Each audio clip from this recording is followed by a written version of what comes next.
Computer चल। Okay, now careful while talking. अच्छा, statin toxicity with fibrates. Fibrates और statins जो है वो यूज होते हैं हमारे हाइपरलिपिडीमिया में, और इन दोनों को अगर हम साथ देंगे तो टॉक्सिसिटी होगी। मैं सही बोल रही हूँ ना सदा? फाइब्रेट्स जी भी और जी स्टैटिन्स जो जी मुझे जी। जाती है असल में। मायोपैथी और बढ़, risk of myopathy toxicity will होगी तो इंक्रीज। मायोपैथीज होंगी, मतलब हमारी जो है वो मसल्स की उसके साथ प्रॉब्लम आ सकती है, बहुत सारी मायोपैथीज आ सकती है, क्योंकि वो दोनों अब मिलके जब इफेक्ट देंगी तो ड्रास्टिक इफेक्ट आएगा।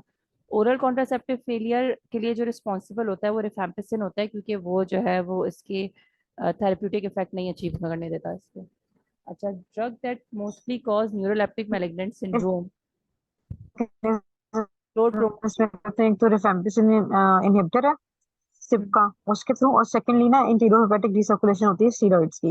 ये जो आपके ओरल कॉन्ट्रासेप्टिव्स है ना, एस्ट्रोजन वगैरह की, यानी कि ये इनके एक्टिव मेटाबोलाइट्स बनते हैं और वो आपकी गट से वापस रीअब्सॉर्ब होते हैं ब्लड स्ट्रीम के अंदर। तो रिफेम्पिसिन जो है ना, ये आपके नॉर्मल फ्लोरा को जो है वो डिस्टर्ब कर देती है। तो जो बैक्टीरिया रिस्पॉन्सिबल होते हैं इसको रिसर्कुलेट करने के लिए इनटू योर ब्लड स्ट्रीम, वो फिर नहीं रहते। फ्लोरा जो आपका डिस्ट्रॉय हो जाता है रिफेम्पिसिन की वजह से, या अदर कोई भी ब्रॉड स्पेक्ट्रम एंटीबायोटिक होगी। तो उसकी वजह से जब नेचुरल फ्लोरा वहां पे एलिमिनेट हो जाएगा तो उसका वो जो काम उसने करना था, उसको रिसर्कुलेट करना था, वो नहीं कर पाते। तो उसकी वजह से ओरल कॉन्ट्रासेप्टिव फेलियर हो जाता है। Drug that mostly cause neuroleptic malignant syndrome, यानी NMS. chlorpromazine, if choose this, there is also lithium in choices. I don't know what is correct. अच्छा, लिथियम भी था चॉइस में, क्लोरप्रोमाजीन भी था। न्यूरोलेप्टिक मैलिग्नेंट सिंड्रोम मुझे याद नहीं आ रहा, सतत बता दे क्या था। और उसमें हम एंटीसाइकोटिक्स के साथ होता है और साइड एनेस्थेटिक्स के साथ इफेक्ट है, होता है। ये साइड इफेक्ट है ना उनका। हाँ, हाँ, इसमें हाइपरथर्मिया और टेकिकार्डिया वाले वो जो आते हैं ना न्यूरोमेनिक सिंड्रोम में, अच्छा, हाइपरथर्मी में जिसके लिए तो हम इसमें लिथियम का डेंट्रोलिन कोई वगैरह देते काम हैं। नहीं है, इसमें लिथियम का कोई काम नहीं है, क्योंकि लिथियम लिथियम का नहीं, बाइपोलर के लिए बेसिकली होता है। ये एंटीसाइकोटिक्स के साथ होता है। हाँ, इसमें डेंटोलिन वगैरह होते हैं, इसमें हाइपरथर्मिया की कंडीशन ट्रीट की जाती है। लेकिन इसमें क्लोरप्रोमाजीन बोल रही है, ये सही होगा क्लोरप्रोमाजीन लेना? क्लोरप्रोमाज़िन की क्लास मुझे याद नहीं आ रही। आई थिंक एंटीसाइकोटिक्स, चेक कर देते हैं इसको, आप आगे देखिए प्लीज। अच्छा, IV aminophylline use acute asthma attack के केस में हम इंट्रावीनसली अमाइनोफाइलिन दे सकते हैं। अच्छा, इंक्रीज डाइजॉक्सिन टॉक्सिसिटी। स्पाइरोलैक्टोन जो है वो डाइजॉक्सिन टॉक्सिसिटी बढ़ाता है। क्यों? स्पाइरोलैक्टोन क्या हाइपोकैलिमिया कराता है? हाइपरकैलिमिया करता है। तो हाइपरकैलिमिया पोटेशियम क्यों नहीं होगा? स्पेयरिंग है ना। अच्छा, तो फिर ये हम्म तो पोटेशियम स्पेयरिंग है तो ये। हाइपो डाइजॉक्सिन था ना, हाइपर और हाइपो जो भी करते हैं ना, पोटेशियम के लेवल्स के साथ जो भी इंटरफेरेंस करेगा ना, वो उसके साथ भी इंटरफेरेंस करेगा फिर। हाइपो होगा तो वो टॉक्सिसिटीज की होगी। लेकिन हाइपर में टॉक्सिसिटी मैंने अभी तक नहीं सुनी। हाइपर में वैसे क्लोरप्रोमाज़िन इज कैसे फर्स्ट करेगा। Hmm. Chlorpromazine is first generation antipsychotic. Okay, anti psychotic है ठीक ना, है। मगर अच्छा, न्यूरोलेप्टिक मैलिग्नेंट सिंड्रोम में तो कोई इसका वो नहीं होगा, ये तो ऑलरेडी उसकी वजह से हो रहा है। करते हैं ना, एनएमएस करते हैं, ये भी एंटीसाइकोटिक्स करते हैं ना, करते हैं तो इनका उसको साइड क्यों इफेक्ट दे है रहे ना। हैं? अच्छा। अच्छा, नहीं ड्रग नहीं, बता रहे इनकी हैं कि वजह जो। से हो रहा है, अच्छा, इनकी वजह मोस्टली से हो कॉज रहा है। करते हैं, हाँ, ये ड्रग्स सही। करते हैं, और देते हैं इनके लिए हम ब्रोमोक्रिप्टीन है। ठीक है। ब्रोमोक्रिप्टीन और डेंट्रोलिन इसकी ट्रीटमेंट में, एनएमएस की ट्रीटमेंट जो है ना, सही। उसमें ठीक है। डेंट्रोलिन और ब्रोमोक्रिप्टीन जाती है। अच्छा, ये था। और क्या क्वेश्चन था आपके? स्पाइरल इलेक्ट्रॉन का पूछ रही थी।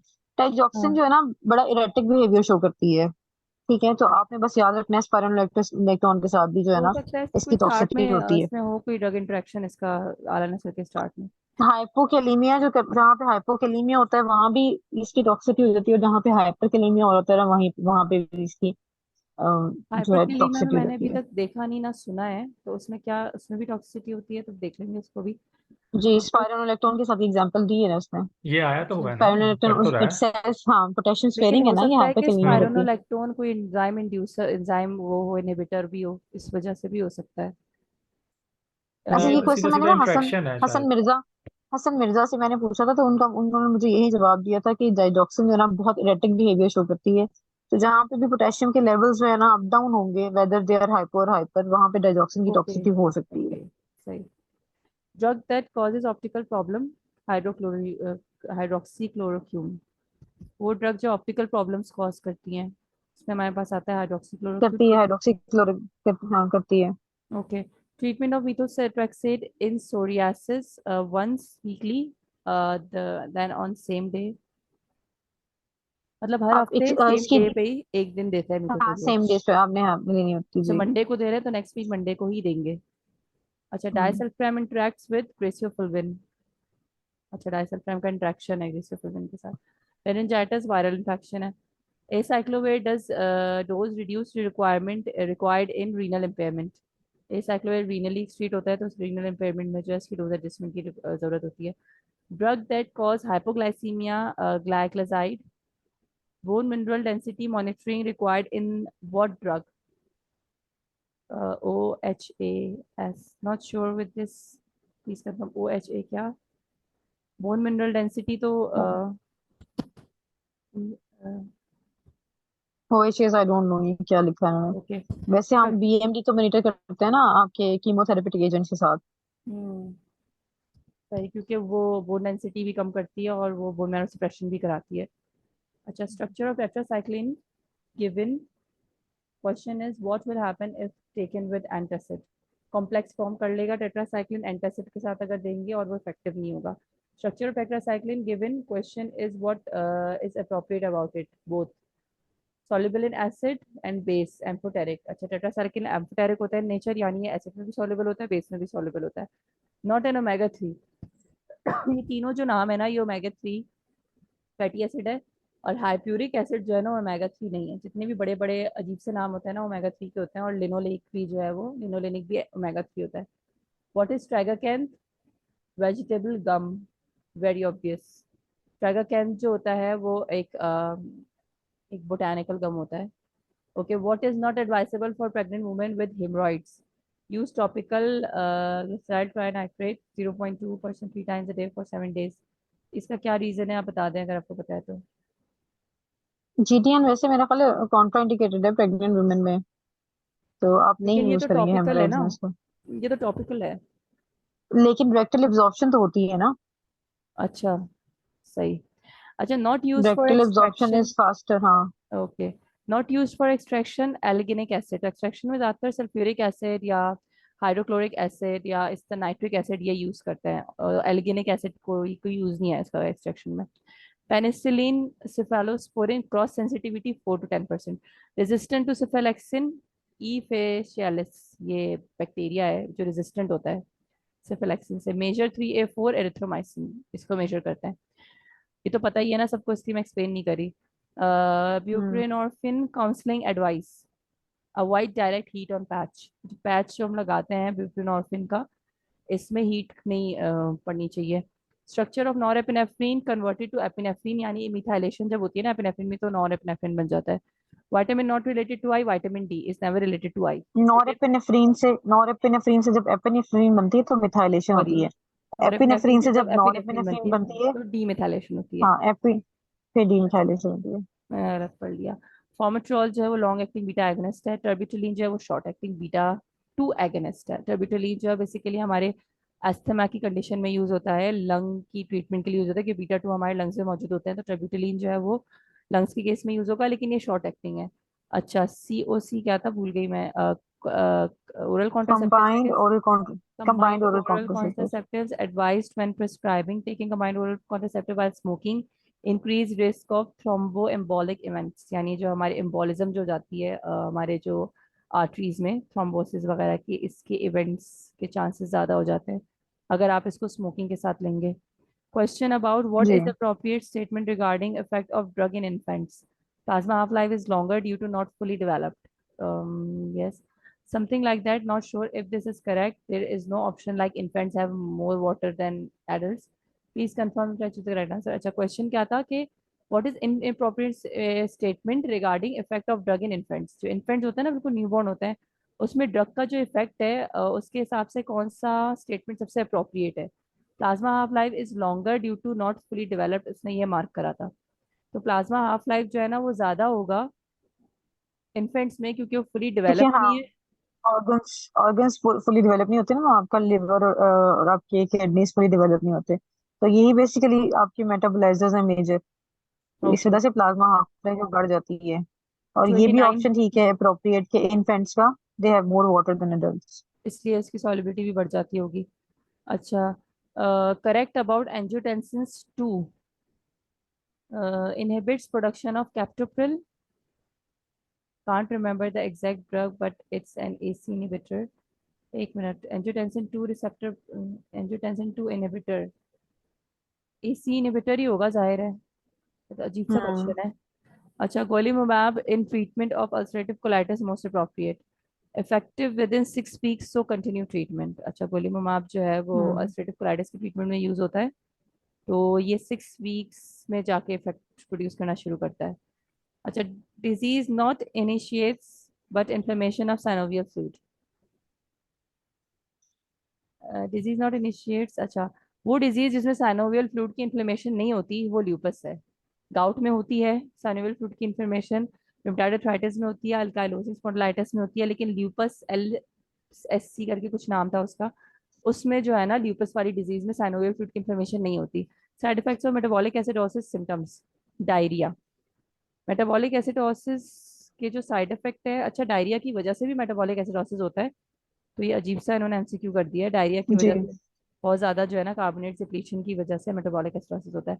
What is fluoxetine? Fluoxetine is a selective sodium reuptake inhibitor. The proton pump inhibitor treatment cause hypomagnesemia. अगर हम प्रोटॉन पंप इनहिबिटर देंगे जो कि कैंट एसिड है, तो उससे हमारी बॉडी में हाइपोमैग्नीशियमिया की कंडीशन हो जाती है। Volume of distribution factors both plasma and protein binding. VD के जो दो फैक्टर्स हैं, एक है प्लाज्मा और एक प्रोटीन बाइंडिंग है। ठीक है, मतलब इन चीजों पे डिपेंड करता है कि ब्लड में कितना है VD, वॉल्यूम ऑफ डिस्ट्रीब्यूशन, और प्रोटीन में कितना बाइंड हुआ हुआ है। Symptoms of dehydration in children, dizziness, lethargy, no tears when crying. Okay. Side effects of thyroxine, diarrhea. Drug that is mainly used as anti-rejection in transplant है जी cyclosporin. अच्छा, जो इसको वो ऑर्गन करते हैं ना ट्रांसप्लांट जो यूज कराते हैं ना, उसमें कोई ऐसी ड्रग देते हैं जिससे रिजेक्ट ना यस करे बॉडी, वो उसके लिए साइक्लोस्पोरिन। इम्यूनोस्प्रेसेंट हाँ इम्यूनोस्प्रेसेंट है ना ये लेकिन ये बहुत ज्यादा फिर प्रोन कर देगा बॉडी को towards infection. Infections yes opioid use in intra pre operative intra remifentanil. हाँ जी यूज करते हैं रेमिफेंटेनिल यूज करते हैं इसको हम इंट्रा प्री ऑपरेटिव का मतलब? सर्जरी से अच्छा, सर्जरी से पहले ना आप naloxone use in heroin. Naloxone heroin की टॉक्सिसिटी में देते हैं ना। ओके। जी does not decrease effect of alendronate. Potassium जो है ना, वो एलेंड्रोनेट के इफेक्ट को नहीं छेड़ती, इसमें ये बोला बाकी गया है। सारे हाँ बाकी देखिए बाकी सारे वो है ना वो एलेंड्रोनेट को इफेक्ट करेंगी, अ, मैग्नीशियम, कैल्शियम और आयरन। हाँ वो करेंगे ओके। जी not use in nausea vomiting divalent induced chemotherapy. जो डाइविलेंट होते हैं ना हम्म डाइविलेंट्स होते हैं वो इंटरेक्ट करते हैं तो पोटेशियम डाइविलेंट नहीं है इसमें देखें डाइवेलेंट क्या मतलब? जिनकी वैलेंसी 2 होती है जैसे मैग्नीशियम की वैलेंसी 2 है कैल्शियम की वैलेंसी 2 है अच्छा। आयरन की 2 भी हो सकती है 3 भी हो सकती है अच्छा, not use in potassium is nausea, potassium one valency. Hmm not use in nausea vomiting induce chemotherapy, sumatriptan. Sumatriptan क्या है? HMG को रिडक्टेज इनहिबिटर है। सोमेट्रिप्टान इज ये ट्रिप्टान की क्लास में से है ना तो इसको तो हम यूज करते हैं हाइपरलिपिडीमिया में ना, माइग्रेन्स में माइग्रेन्स में, अच्छा इसको उसमें यूज होता है। मोस्टली यूज इन और वैसे नोजिया वोमिटिंग के वोमिटिंग। लिए भी हाँ नॉज़िया वोमिटिंग के लिए भी यूज होती है सोमेट्रिप्टान लेकिन आप कीमोथेरेपी इंड्यूस में नहीं यूज करते उसको अच्छा, mostly use in nausea vomiting induce chemotherapy. Dexamethasone जो है ना, वो बहुत ज्यादा यूज होती है नोजिया वोमिटिंग कीमोथेरेपी में। डेक्सा अच्छा, भी यूज होता है हाँ जी और डेंसिटोन भी यूज होती और है 5-HT डेक्सामेथासोन भी यूज होता है, डायग्नोसिस सही कहा। अच्छा, no effect on heart, sodium valproate का दिल में कोई इफेक्ट नहीं होता। इम्यून रिस्पॉन्स के लिए IgE is responsible for immune response. Paracetamol not effective in what route? Transdermal patch के थ्रू हम इसको नहीं दे सकते, हम इसको रेक्टल दे सकते हैं, ओरल दे सकते हैं, IV दे सकते हैं। Use of praziquantel, anti protozoal है ये। ठीक है। If gall bladder is removed what will happen?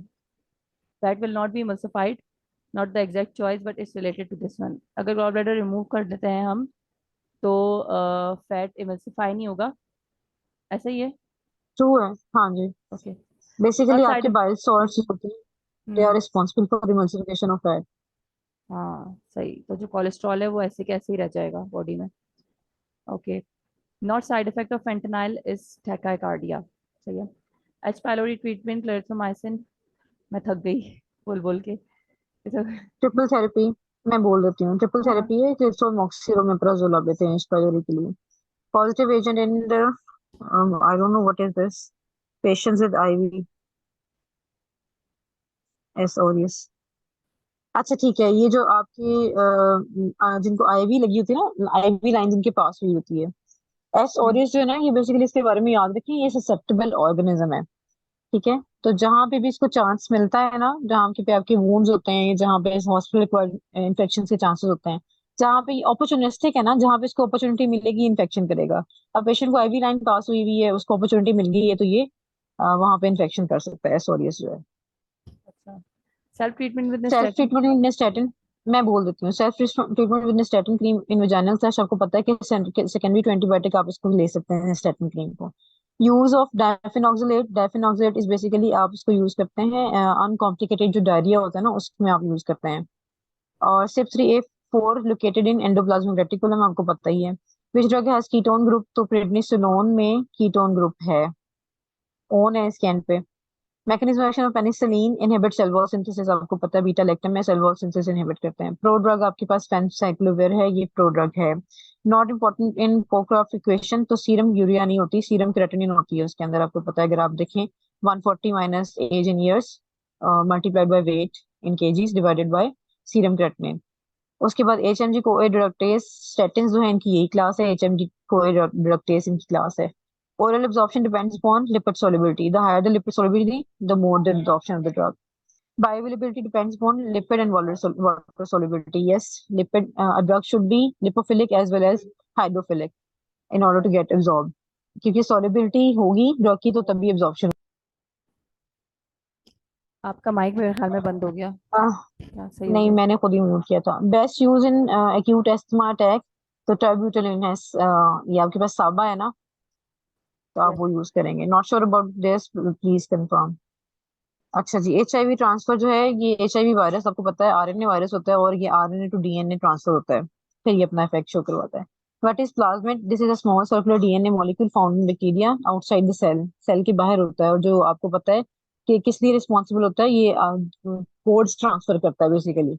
ठीक है, जीनोम्स के ट्रांसफर करता है, और यही एक रीजन होती है जो जिसकी वजह से रेजिस्टेंस भी डेवलप होती है। ये अपना जेनेटिक मटेरियल ट्रांसफर कर देता है अदर माइक्रोब्स को, कि ये इस तरह की एंटीबायोटिक आ गई है, तो वो आप अपने लिए कोई बंदोबस्त कर लें। तो प्लाज्मिड जो है ये स्मॉल सर्कुलर DNA मॉलिक्यूल है। Not a symptom of organophosphate toxicity, tachycardia and xerostomia. इसमें बेसिकली ना स्लज होता है, स्लज में dryness salivation of improve mouth हो होती जाती है। है। हाँ, नहीं, नहीं होते नहीं, ये ड्राइनेस ऑफ सिम्टम्स। माउथ नहीं होती जी। स्लज इज बेसिकली स्लाइवेशन, हाँ हाँ, लैक्रिमेशन एंड स्लाइवेशन। यूरिनेशन। ये एसिटाइल कोलिन के सारे सिम्टम्स बहुत इनहेंस हो जाते हैं ड्रास्टिकली। एसिटाइलकोलिन के सिम्टम्स को ये मस्करेनिक इफेक्ट्स को ब्लॉक करता है। नहीं, ये ऑर्गेनोफॉस्फेट ऑर्गेनोफॉस्फेट टॉक्सिसिटी है ना, तो एसिटाइल कोलिन इस्ट्रेज इनहिबिटर्स के साथ इरिवर्सिबली जाके बाइंड कर जाता है। तो एसिटाइल कोलिन ज्यादा अवेलेबल हो जाता है, और वो इतने ज्यादा अवेलेबल होते हैं कि वो इरिवर्सिबली वो कर ही नहीं रहे होते हैं, तो ये क्या कर लेता है, बहुत ज्यादा ड्रास्टिक इफेक्ट आता है, एसिटाइल सिलेक्शन जी बढ़ ठीक है, जाती है। सही कह रही हैं आप, सही कह सिचुएशंस हाँ। इतनी बढ़ जाती हैं तो कि जीरो वो स्टेम, बंदा मर जाता है। हाँ जीरोस्टोमिया नहीं होता, स्लज के सिम्टम्स आते हैं। टैकिकार्डिया भी नहीं होता। स्लाइवेशन लैक्रिमेशन बढ़ जाती है। हम्म। इवोप्रोस्टिनोल जो है ये प्लेटलेट एग्रीगेशन इनहिबिटर है, हमें पता ही है। Hmm. Question about COVID vaccine most appropriate, तो ये हमें पता है कि इससे आप डिजीज का जो है रिस्क तो कम कर सकते हैं, मतलब उसके सीवियर सिम्टम्स नहीं आते, लेकिन ये नहीं है कि आप पेशेंट को मोर्टेलिटी से बचा सकते हैं। तो ये सिर्फ ये कहता है lesson risk of severe infection of the disease. Serotonin का प्रिकर्सर हमें पता है ट्रिप्टोफान है। थायराइड का प्रिकर्सर हमें पता है टायरोसिन है। Decrease radioactivity of compound bye 50%, this is called half life. Causes haemolytic anaemia, तो मिथाइल डोपा जो है हिमोलाइटिक एनीमिया करता है। S inhibitors which is correct, increase creatinine, increase potassium, हाँ ये दोनों लेवल्स को इंक्रीज करती है, ये इनहिबिटर्स होते हैं। Not important for overall wellbeing of human, तो विटामिन्स आर नॉट इम्पोर्टेंट, ये गलत लिखा है, मोनोसेक्राइड्स नहीं है इसका आंसर। उसके बाद है ज़ोरेंजर एलिसन सिंड्रोम जो है, ये ट्यूमर इन पेंक्रियास है, ये सही बात है। Degenerative disease is osteoporosis. Trigeminal neuroglia के लिए ड्रग ऑफ चॉइस आपके पास कार्बामेज़ेपिन है। क्लोज़ापिन मॉनिटरिंग वर्ड, तो WBC आप मॉनिटर करते हैं, क्योंकि ये ग्रैन्युलोसाइटोसिस करती है जी। क्लोज़ापिन जो होती है। I only got three structures, और बस यही बात, आपने पायरोल को आइडेंटिफाई करना था, थायोफिन को अमीनो एसिड पे आइडेंटिफाई करना था, बाकी कैलकुलेशंस आई हैं बस उसको। ये कैलकुलेशन सब हो गया और ये नाजिया भी मैम। कैलकुलेशन है। चले मैं रिकॉर्डिंग बंद करती हूँ, जाते हैं। अगर आप लोगों को कोई, एक मिनट।